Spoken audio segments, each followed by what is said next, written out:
ভারী বর্ষণ আর পাহাড়ি ঢলে পানির নিচে সুনামগঞ্জ, সিলেটের নিম্নাঞ্চল প্লাবিত, ৫ নদীর পানি বিপদসীমার উপরে, বড় বন্যার আশঙ্কা। দুর্নীতি নজরে আসলে ব্যবস্থা নিচ্ছে সরকার, বললেন ওবায়দুল কাদের। ক্ষমতা ধরে রাখতে সার্বভৌমত্ব বিকিয়ে দেওয়ার অভিযোগ বিএনপি। ঈদের দ্বিতীয় দিনেও উত্তর সিটিতে অপসারিত হয়নি কোরবানির বর্জ্য। উৎকট গন্ধে চলাচল করায় দায়, আজও পশু কোরবানি দিচ্ছেন অনেকে। চামড়ার বাজারে এবারও ধস, মিলছে না সরকারের বেঁধে দেওয়া দাম। সিন্ডিকেটের দৌরাত্ম্যে লোকসানের মুখে মৌসুমি ব্যবসায়ীরা। এবং অবৈধ ভবনে চলছে ৫ তারকা হোটেল শেরাটন।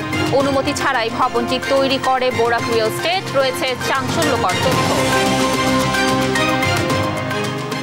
দর্শক দেখছিলেন শিরোনাম সংবাদ দুপুরের, সঙ্গে আছি আমি কানিজ লাবণী। দর্শক এবার চলে যাচ্ছে বিস্তারিত সংবাদে। ভারী বর্ষণ আর পাহাড়ি ঢলে সুনামগঞ্জ শহরের বেশিরভাগ এলাকা তলিয়ে গেছে পানিতে। এতে জলাবদ্ধতার কবলে পড়েছেন শহরবাসী। নিচু এলাকার অনেক বাড়িঘর ও ব্যবসা প্রতিষ্ঠানে ঢুকে পড়েছে পানি। এদিকে সুরমা ও জাদুকাটা নদীর পানি বাড়ায় ১০ উপজেলার শতাধিক গ্রাম প্লাবিত হয়েছে। এতে চরম দুর্ভোগে পড়েছেন হাজারো পরিবার। সহকর্মী মেহেদী হাসানের তথ্যচিত্রে শুভশ্রী রায়ের ডেস্ক রিপোর্ট। সুনামগঞ্জ পৌর শহরের পশ্চিম বাজার, সাহেববাড়ি ঘাট, মধ্যবাজার এলাকা তলিয়েছে পানিতে। পানিতে নিমজ্জিত রাস্তাঘাট, বাড়িঘর, দোকানপাটেও ঢুকেছে পানি। সোমবার থেকে দিনভর টানা বৃষ্টিতে শহরের নতুনপাড়া, তেঘরিয়া, সুলতানপুর ও উকিলপাড়া সহ পৌরসভার বেশিরভাগ এলাকায় দেখা দিয়েছে তীব্র জলাবদ্ধতা।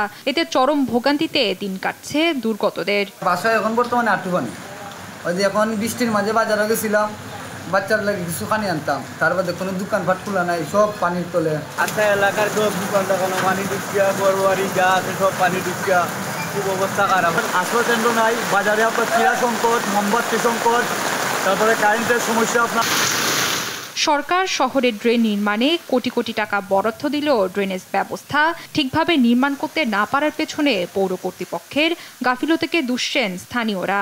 এখন তো সামনাবাদী গিয়ে আমরা সামনের ঘরে দেখা মাইজার এবং আমার অস্ট্রেলিয়ান 2টা ড্রাইভার চলে আমি হোস্টেলের মধ্যে পড়ছি। এরকম যদি পানি বাড়ে 22 সালের বন্যার উপরে যাইতে পারে।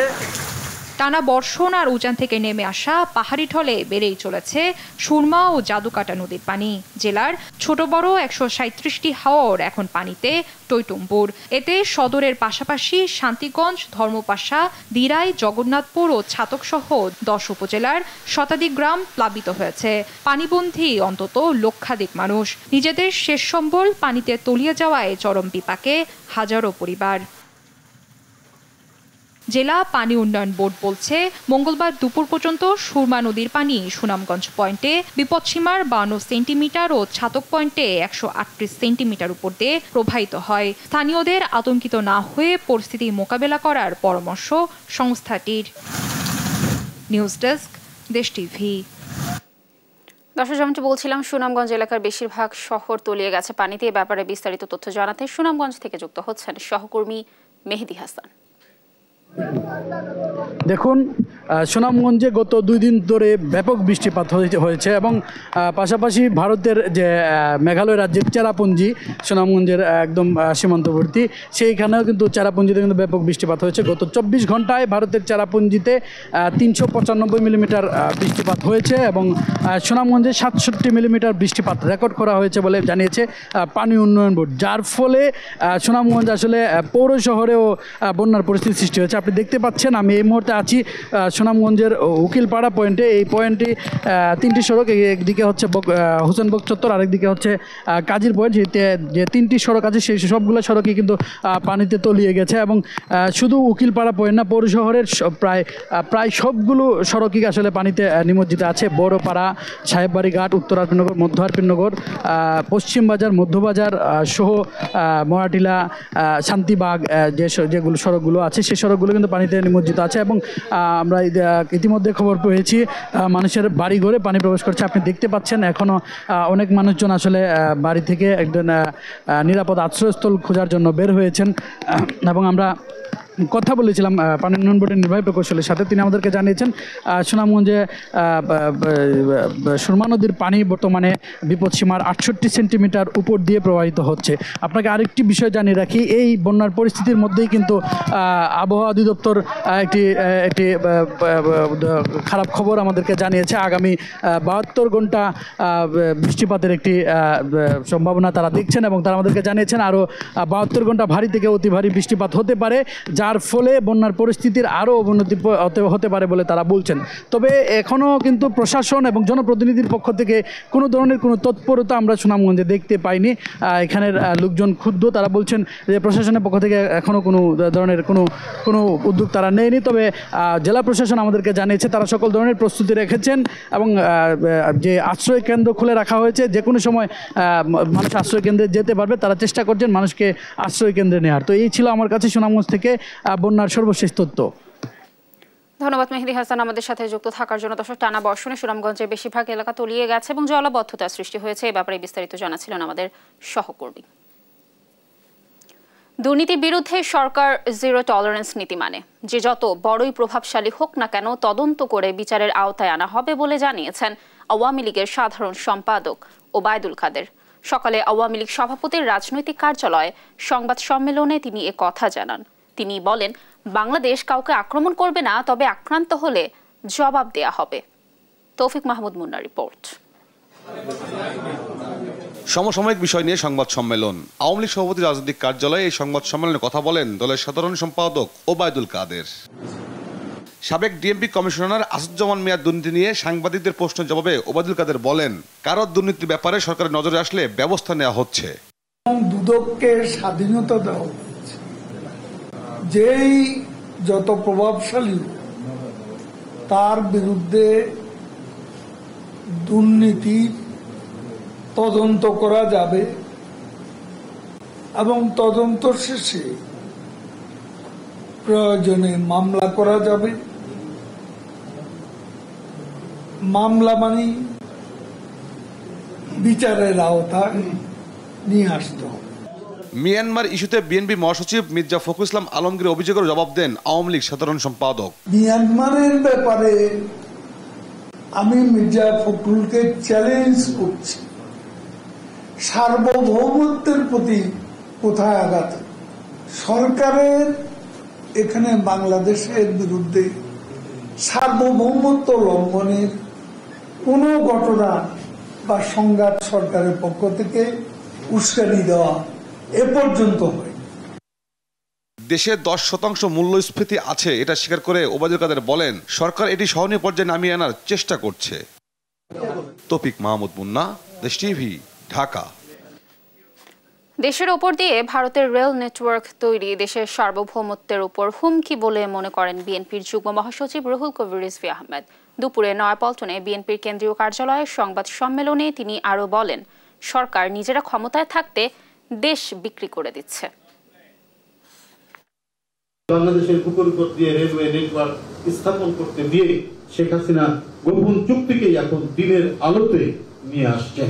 জনগণের মতামত ছাড়াই শেখ হাসিনা নিজের অহংকে বাস্তবায়িত করতে দেশের ভেতর দিয়ে রেলপথ নির্মাণের অনুমতি দিচ্ছেন শুধুমাত্র নিজের অবৈধ ক্ষমতার নিরাপত্তা নিশ্চিত করতে, কারণ তিনি ভোটারবিহীন দামি নির্বাচনের প্রধান। ঈদের দ্বিতীয় দিনেও রাজধানীর উত্তর সিটি কর্পোরেশন এলাকায় অপসারণ হয়নি কোরবানির বর্জ্য। মিরপুর সহ বিভিন্ন এলাকার অলিগলিতে রয়ে গেছে বর্জ্য। উৎকট গন্ধে হাঁটাও দায়। যদিও অভিজাত গুলশান বনানী এলাকার বর্জ্য পরিষ্কার করেছে সিটি কর্পোরেশন। দক্ষিণ সিটি কর্পোরেশন এলাকার কিছু জায়গায় গতকাল রাতের বর্জ্য ছিল দ্বিতীয় দিনেও, তবে অপসারণে মাঠে নেমেছে পরিচ্ছন্নতা কর্মীরা। কায়েস রাহাতকে সঙ্গে নিয়ে আরও জানাচ্ছেন ফখরুল ইসলাম। ঢাকা উত্তর সিটি কর্পোরেশনের মিরপুর কালশী এলাকা। ঈদের দিনের কোরবানির বর্জ্য পড়ে আছে প্রধান সড়কের পাশে। উৎকট গন্ধে এলাকাবাসীর হাঁটাচলাও কষ্টসাধ্য হয়ে পড়েছে। আলটিমেটাম দিয়েও পরিষ্কার হয়নি বর্জ্য। হ্যাঁ, ময়লা তো রয়ে গেছে, এরা যদি ময়লাগুলো মানে সুচারুভাবে বা সঠিকভাবে যদি উঠাইতো তাহলে তো ময়লা এখানে পরে থাকার কোনো প্রশ্নই ওঠে না। তো দুর্গন্ধ ছড়াইতেছে। কিছু কিছু জায়গায় ঠিক আছে, ময়লা ওইরকম ভাবে রয়ে গেছে। আমাদের মেয়র বলছিল যে 6 থেকে 7 ঘন্টার মধ্যে উনি ক্লিয়ার করবে, কিন্তু সেটা তো আর হয় নাই। মুখে যে বলা হয়েছে কিন্তু কাজে তো আর হয় নাই। এদিকে দেশ টিভি টিমকে দেখে আধ ঘন্টা পরেই তড়িঘড়ি করে সিটি কর্পোরেশনের গাড়ি এসে ময়লা সরাতে ব্যস্ত হয়ে পড়ে। বললে আলটিমেট কাজ করে না, এখন মনে করেন এই যে ময়লা এখন আপনারা আইসেন বাস এখন নিতে আসছি। গরু বানায় ফালা ছেড়ে চলে গেছে, এখন আমি নিজের থেকেই ওনাদের ডাইকে নিয়ে বলে যে ময়লাগুলো ফালা দেন। গতকাল ময়লা মানে আমরা নেওয়ার পরে জবই হয়েছে, ওই যে এখন আনছি ওই যে এখন গরু জবই হয়েছে। বাবা অন্য অন্য জায়গায় ঘুরছি না আমরা, এখন আমরা এই বলে করতে ওই মাথাটা শুরু করছি, এই মাথা শেষ করছি। ঈদের দিনের বর্জ্য দ্বিতীয় দিনেও সরাচ্ছেন উত্তর সিটির কয়েকটি এলাকার পরিচ্ছন্নতা কর্মীরা। তবে উত্তর সিটির অভিজাত এলাকাগুলোর চিত্রটা ভিন্ন। এখানকার বর্জ্য গতকালই অপসারণ করেছে সিটি কর্পোরেশন। কালগুলাইতে করতেছি, আজকে আবার দুই একটা কুরবানি আছে, আজকে ক্লিয়ার হয়ে যাবে। দক্ষিণ সিটি কর্পোরেশনের মতিঝিল শাহজাহানপুর এলাকায় ঈদের দিনের বর্জ্য দ্বিতীয় দিনেও দেখা গেছে। এছাড়া নবাবপুরে রয়েছে একই রকম চিত্র। দ্বিতীয় দিনে এসে বর্জ্য সরাতে ব্যস্ত পরিচ্ছন্নতা কর্মীরা। এরা তো মনে করেন আসবো, হ্যাঁ নতুন যে শুনকা ভালো হয় শুনকা নিব। অনেক দুর্গন্ধ হয় আর ময়লা ছড়াই ছিটাই হালাই, তো একটু জলদি করে যদি পরিষ্কার করে তাহলে সবার জন্যই সুবিধা। এদিকে ঈদের দ্বিতীয় দিনেও পশু কোরবানি করেছে রাজধানীবাসী। পশুর বর্জ্য অপসারণ করে দ্রুতই উৎকট গন্ধ থেকে মুক্তি দেওয়ার দাবি রাজধানীবাসীর। ফখরুল ইসলাম, দেশ টিভি, ঢাকা। কোরবানির চামড়া বিক্রি নিয়ে হতাশায় মৌসুমী ব্যবসায়ীরা। কোথাও সরকারি নির্ধারিত দামে কেনা হচ্ছে না চামড়া। প্রান্তিক পর্যায়ে গরুর চামড়া 800 থেকে 950 টাকায় কিনলেও আড়তগুলোতে দাম পাচ্ছেন মাত্র 200 থেকে 700 টাকা। কোথাও কোথাও বিক্রি না হওয়া ছাগলের চামড়া ফেলে দিয়েছেন অনেকে। কারণ হিসেবে আড়তদারদের যুক্তি, প্রক্রিয়াজাতে খরচ বাড়ার পাশাপাশি ট্যানারি মালিকদের সিন্ডিকেটই দায়ী। সহকর্মীদের তথ্যচিত্রে আপনপুর ডেস্ক রিপোর্ট। চামড়ার ন্যায্য মূল্য না পাওয়ার অভিযোগ জয়পুরহাটের ফড়িয়া ব্যবসায়ীদের। সরকার নির্ধারিত মূল্যে চামড়া কিনছেন না এখানকার আড়তদাররা। গরুর চামড়া প্রতি কিনছেন 200 থেকে 700 টাকায়, আর খাসির চামড়া কিনছেন মাত্র 5 থেকে 20 টাকায়। পুটিবাড়ি ব্রিজ থেকে রিক্সাতে আসলাম, 20 টাকা ভাড়া, দুটা খাসির চামড়া। এখানে জয়পুরহাট আছে বিক্রি 10 টাকা। বর্তমান চামড়ার দাম একবারে নিম্ন অবস্থা, 400, 450, 500-র মধ্যে কেনা বেচা হচ্ছে। চামড়ার ব্যবসা যারা করে তারা কবরে থাকাই ভালো। এই বছর আর এক বছর টাকা পাই না। তবে চামড়ার ব্যবসাটা আমার ধারণা যে বিলুপ্তির পথে যাচ্ছে, থাকবে না, ব্যবসাটা থাকবে না। ব্যবসায়ী নেতারা বলছেন ট্যানারি মালিকদের সিন্ডিকেটের কারণেই চামড়ার দাম কম। তারা ন্যায্য মূল্যে ব্যবসায়ীদের থেকে চামড়া কেনেন না। এছাড়া ট্যানারি মালিকদের কাছে রয়েছে কয়েক বছরের বকেয়া। সরকারের বেঁধে দেওয়া নির্ধারিত দামে তারা আমাদের কাছে চামড়া ক্রয় করে না। আমরা তাদের কাছে অনুরোধ করব তারা সিন্ডিকেট না করে সঠিক দামে চামড়াটা যেন আমাদের কাছ থেকে নিয়ে থাকে। ট্যানারির কাছে লক্ষ লক্ষ টাকা পাবো, আমাদের চামড়া নিয়ে যায়, ট্যানারিওয়ালারা টাকা দেয় না, আমরা দৌলিয়া হয়ে গেছি। আবার ধার দেনা নিয়ে চামড়াটা আমরা কিনেছি। চামড়া কিনে বিপাকে ময়মনসিংহের মৌসুমী ব্যবসায়ীরা। কেনা ও সংরক্ষণে গরুর চামড়া প্রতি তাদের খরচ 800 থেকে 950 টাকা। তবে ট্যানারি মালিকদের সিন্ডিকেটের কারণে শঙ্কা করছেন ন্যায্য দাম না পাওয়ার। চামড়া বিক্রি করতে হয় 400 টাকা বা 500 টাকা, এর উপর আমরা দাম পাই না। কেনা হচ্ছে বেশি দাম দিয়ে, খরচ অনেক বেশি হচ্ছে, কর্মীও পাওয়া যাচ্ছে না, কর্মীর খরচ অনেক বেশি। পঞ্চগড়েও একই চিত্র। গরুর চামড়া প্রতি 300 টাকার বেশি দিচ্ছেন না আড়তদাররা। আর ছাগলের চামড়া বিক্রি করতে না পেরে ফেলে দিচ্ছেন ফড়িয়ারা। আড়তদারদের অভিযোগ, ট্যানারি মালিকদের সিন্ডিকেট ও বকেয়া টাকা পরিশোধ না করায় চামড়া ব্যবসায়ী ধস। এখন মনে করেন এই মালটা কি করবো, এটা চিন্তা। কোনো টাকা পয়সা দেয় না তারা, 2 বছর 1 বছর মাল নিয়ে টাকা দেয় না, ঘুরায়। এখন এই আবর্জনাটা কোথায় ফেলবো? নদীর ফেলা দিবে, তাছাড়া তো কোনো বুদ্ধি নাই। কোনো কোন কিলারও পাই না। হ্যাঁ, আপনি নিজে করে দেখেন, চাপ কি নদীতে ফেলে দিব না বিক্রি করব। কষ্ট করেছি আমরা, চামড়া লবণ দিলাম কষ্ট করে, এখন দেখি বাড়ি কতবার টাকা পাইনি এখনো। মৌলভীবাজারেও ছাগলের চামড়ার দাম না পাওয়ায় ফেলে দিচ্ছেন ফড়িয়া ব্যবসায়ীরা। আর গরুর চামড়া প্রতি দাম পাচ্ছেন 100 থেকে মাত্র 150 টাকা। সরকার নির্ধারিত দামে চামড়া না কেনার কারণ হিসেবে আড়তদাররা দেখাচ্ছেন প্রক্রিয়াজাতের খরচ। সিন্ডিকেট ভেঙে চামড়া শিল্পে অস্থিরতা দূর করার দাবি সংশ্লিষ্টদের। আপনপু, নিউজ ডেস্ক, দেশ টিভি। দর্শক, ঈদের দ্বিতীয় দিনে রাজধানীবাসী ভিড় করেছেন বিনোদন কেন্দ্রগুলোতে। রাজধানী মিরপুরে চিড়িয়াখানা থেকে যুক্ত হচ্ছেন আমাদের সহকর্মী সাবরিনা মজুমদার। সাবরিনা, আপনি তো চিড়িয়াখানায় রয়েছেন, চিড়িয়াখানায় দর্শনার্থীদের ভিড় কেমন দেখছেন? কি বলছেন যারা ঈদ উপলক্ষে ঘুরতে এসেছেন? কি তথ্য রয়েছে জানাবেন।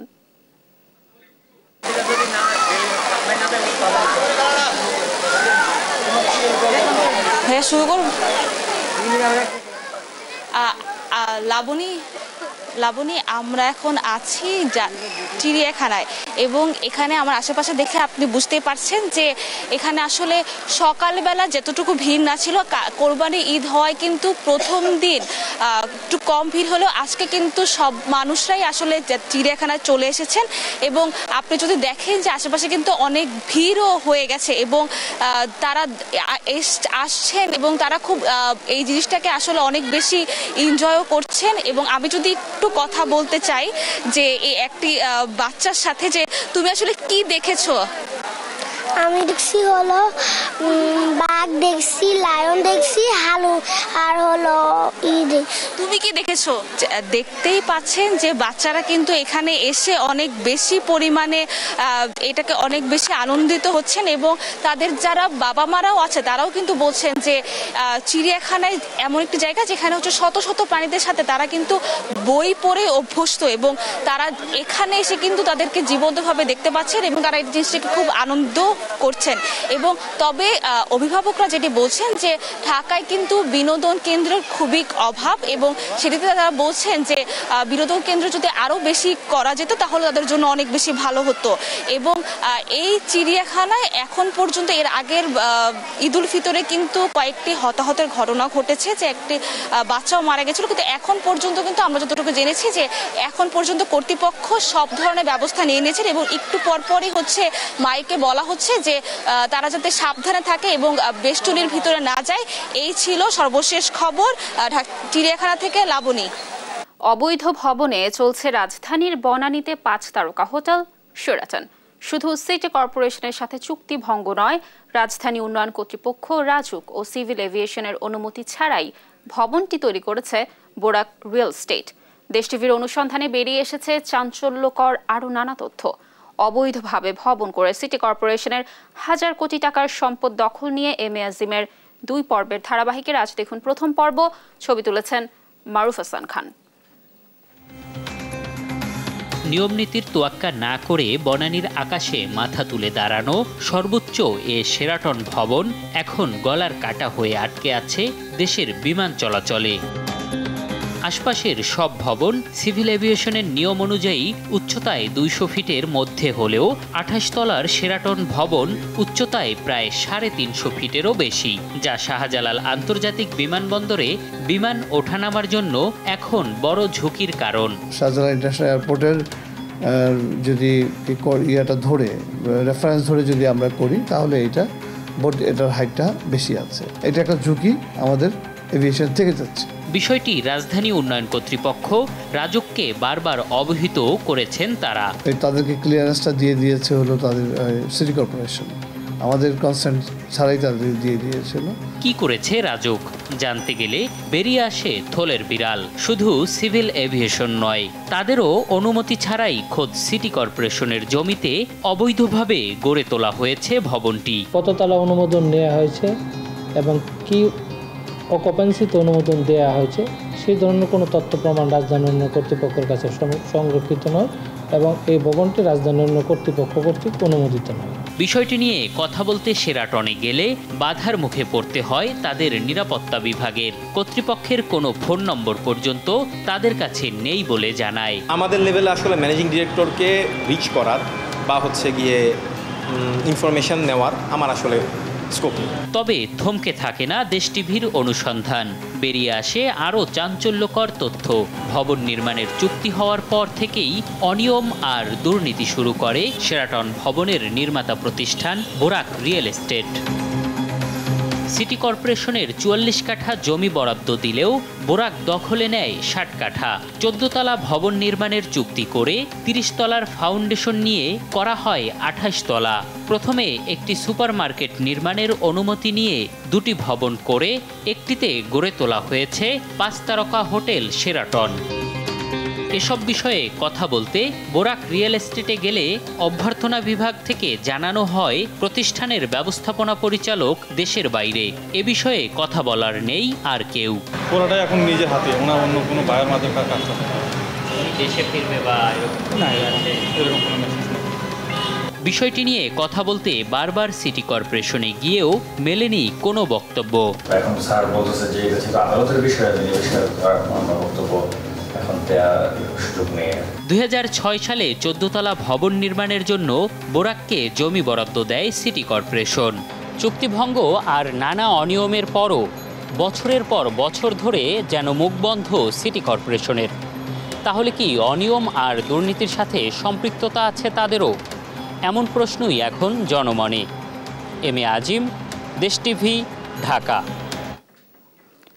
সংসদ সদস্য আব্দুল মালেক সরকার ও তার অনুসারীদের একের পর এক বেপরোয়া কর্মকাণ্ডে আতঙ্কের জনপদ হয়ে উঠেছে ময়মনসিংহের ফুলবাড়িয়া।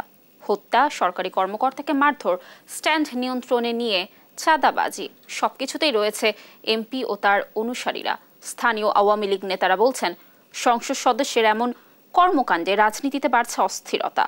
ময়মনসিংহ থেকে সহকর্মী ইলিয়াস আহমেদের পাঠানো তথ্যচিত্রে আপন অপুর ডেস্ক রিপোর্ট।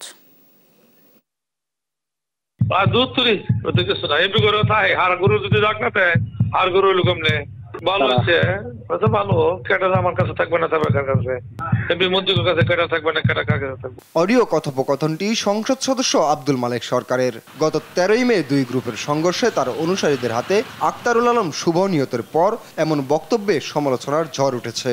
এমপির সাথে সেলফি তুলতেও দেখা যায় শুভ হত্যায় অভিযুক্তদের। এতে ন্যায় বিচার নিয়ে শঙ্কিত নিহতের পরিবার।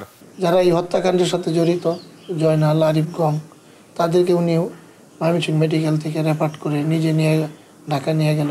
অডিও ভিডিও শুনলাম, এটা কিভাবে হয় আমি আপনাদের কাছে এটাই প্রশ্ন আমার।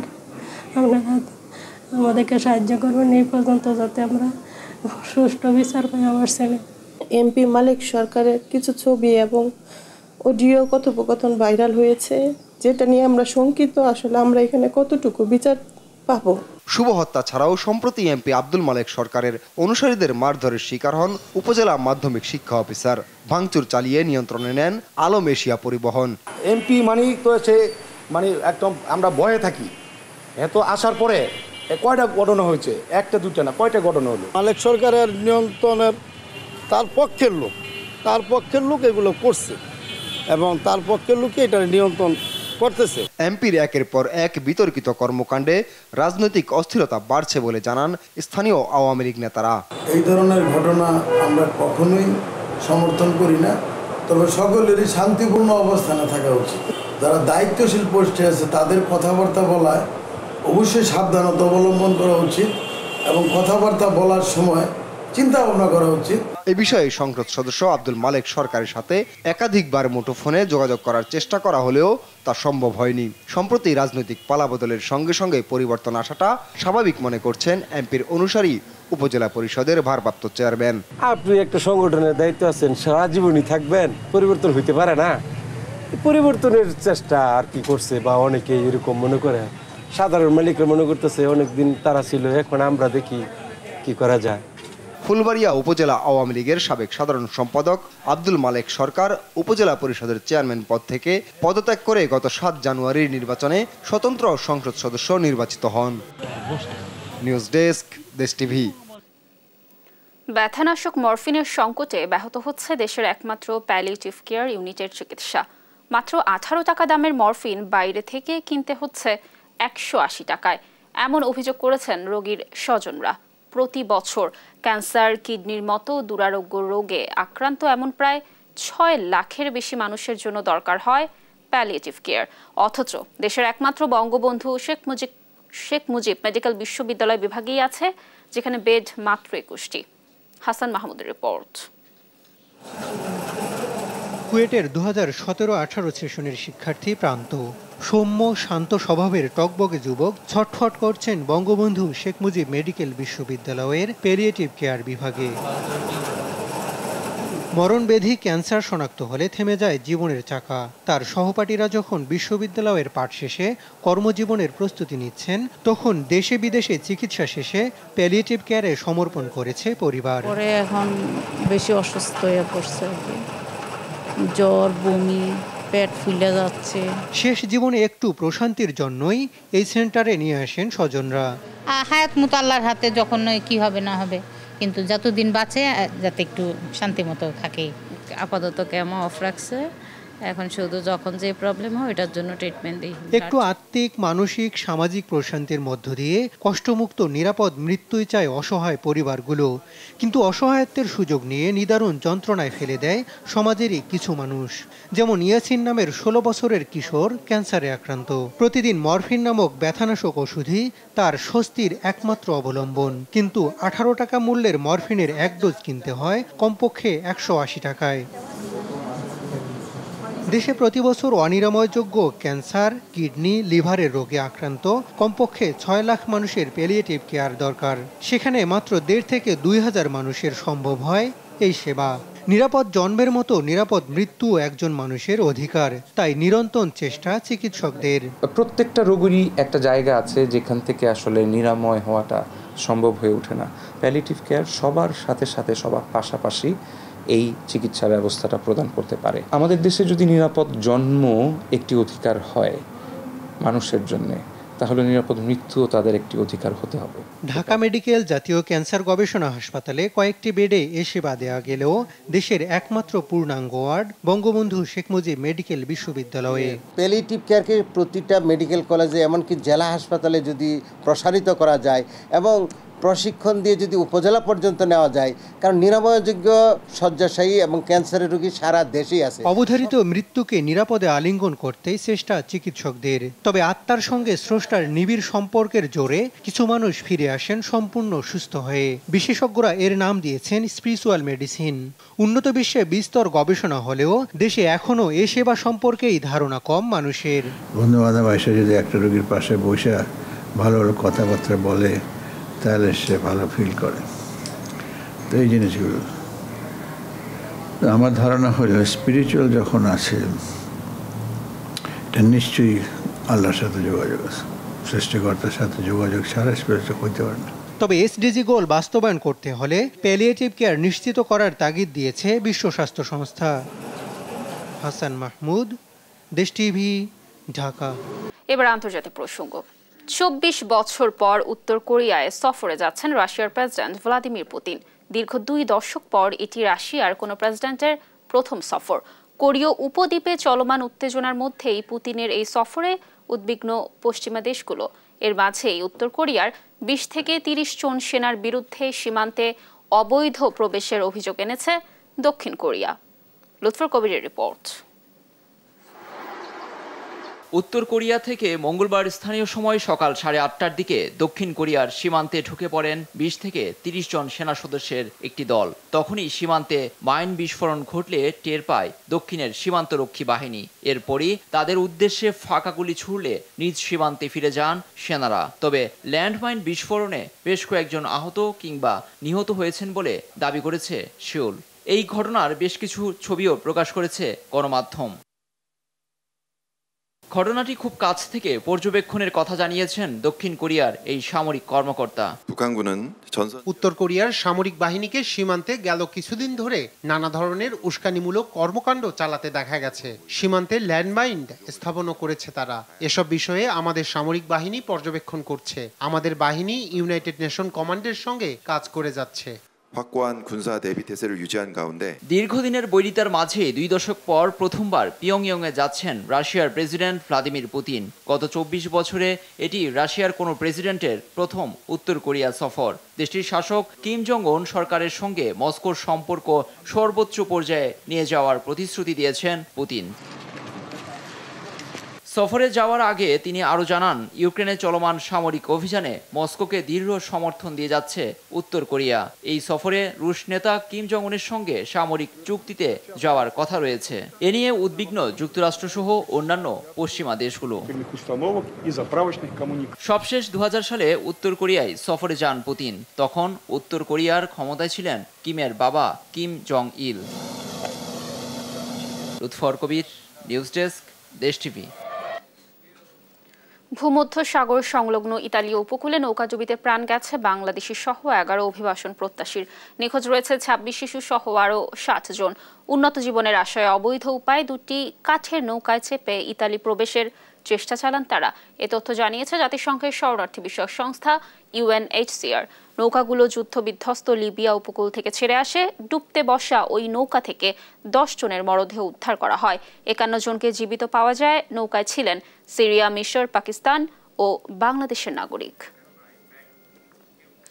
এবার রকেট চালিত গ্রেনেড ও মর্টার দিয়ে ইসরায়েলি বাহিনীকে আক্রমণ করেছে হামাস। স্থানীয় সময় মঙ্গলবার গাজার দক্ষিণ রাফার তাল সুলতান এলাকায় এই ঘটনা ঘটে। এতে দুই পক্ষের মাঝে তুমুল সংঘর্ষ হয়, তবে ঘটনার ক্ষতির পরিমাণ এখনও জানা যায়নি। এদিকে নুসাইরা ক্যাম্পে পৃথক ইসরায়েলি হামলায় 12 ফিলিস্তিনি নিহত হয়েছেন। ইসরায়েলের সেনাবাহিনীর দাবি, তাদের আক্রমণে গেল 7 সপ্তাহে 550 হামাস যোদ্ধা নিহত ও 22 ইসরায়েলি সৈন্য নিহত হয়েছেন এবং স্থল অভিযানের পর রাফা শহরের প্রায় 60% নিয়ন্ত্রণ দখল করেছে ইসরায়েল। দর্শক, শেষ করব সংবাদ দুপুর। তার আগে শিরোনামগুলো জানিয়ে দিচ্ছি আরও একবার।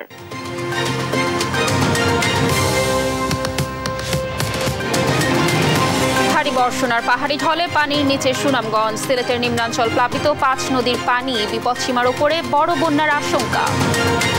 দুর্নীতি নজরে আসলে ব্যবস্থা নিচ্ছে সরকার, বললেন ওবায়দুল কাদের। ক্ষমতা ধরে রাখতে সার্বভৌমত্ব বিকিয়ে দেওয়ার অভিযোগ বিএনপি। ঈদের দ্বিতীয় দিনেও উত্তর সিটিতে অপসারিত হয়নি কোরবানির বর্জ্য। উৎকট গন্ধে চলাচল করাই দায়। আজও পশু কোরবানি দিচ্ছেন অনেকেই। চামড়ার বাজার এবারও ধস, মিলছে না সরকারের বেঁধে দেওয়া দাম। সিন্ডিকেটের দৌরাত্মে লোকসানের মুখে মৌসুমি ব্যবসায়ীরা।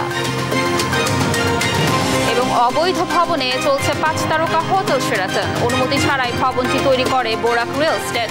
রয়েছে চাঞ্চল্যকর তথ্য। দর্শক, এই ছিল এখনকার সংবাদ দুপুর। পরে বলেছি দেখার আমন্ত্রণ রইল। এছাড়া দেশ টিভির সর্বশেষ সব খবর পেতে ভিজিট করুন www.desh.tv। ফেসবুকে আমাদের সঙ্গে যুক্ত থাকুন দেশ টিভি, অথবা দেশ টেলিভিশন পেজে সর্বশেষ সব ভিডিও পেতে ইউটিউবে আমাদের হ্যান্ডেল @দেশ টেলিভিশন অথবা @দেশ টিভি নিউজ লিখে সার্চ করুন। ধন্যবাদ সবাই।